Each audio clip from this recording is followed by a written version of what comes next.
it has always been a battle to help our children dress in a godly manner. But these days, wow, the pressure with the short shorts and the lack of fabric revealing so much flesh, designed to accentuate, designed to bring a lot of attention to self and cause somebody to go, ooh, that is what we are up against. Question, how do you deal with, we're going to use in this instance, your daughter, when she appears wearing something, let's just say she'd be better advised to change her outfit. How do you encourage your daughter to dress in a God-glorifying way?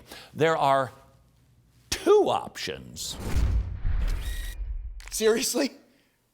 You're like a transformer. One minute you look like you're going to the Mickey Mouse Club. Next minute you're dressed like you're going to the strip club. No daughter of mine is going out looking like a Jezebel. Now go change that outfit. Honey, come here. Can I have a moment before you go out? Do you remember the first thing that Adam and Eve did when they sinned? They tried to cover their shame because of their sin. When you dress like that, you're failing to remember that, and you're sinning. Do you think a God glorifier should wear an outfit like that? No, sweetheart. I love you. Let's be honest. Most of us have done the submit to me approach. Instead, we need to see the scene. We need to assess what is going on and then immediately think, what does the Bible say about this? I want the Word to be the authority in their life. I want God to teach them and encourage them to submit and do what is right. So when I enter into something that causes me to go, great, here we go again, I need to start thinking Bible. When it comes to clothing, we have lots of information in the Bible about clothing, and I think this just demonstrates its brilliance. It does not, like some holy books, Quran, teach women exactly what they need to. This is how much you could show, this much right there. Everything else needs to look like you're wearing a pup tent.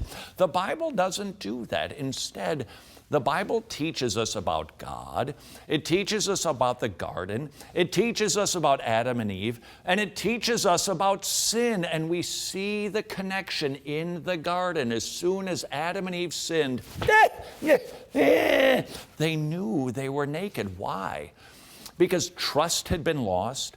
They had broken God's laws, and suddenly something that is holy has become defiled. And so they tried to cover up their own shame as a foreshadowing of giving Jesus Christ. God said, those fig leaves aren't going to do the trick. I'm going to kill an animal, shed the first blood for the covering of your shame. That is so instructive.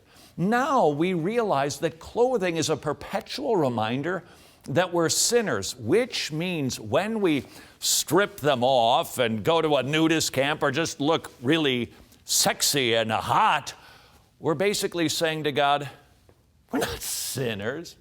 I don't need to wear clothes. I'm not a part of the fall. Clothing has theology behind it.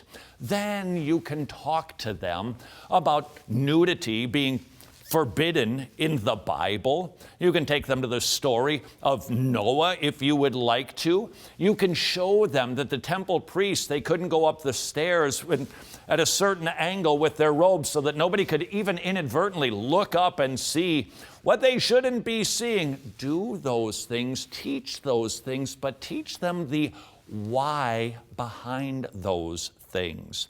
And here is your money-back guarantee. If you can start to discipline yourself to be thinking theologically as you respond to your children, you have this money-back guarantee on this completely free offer. Your home will never be the same again.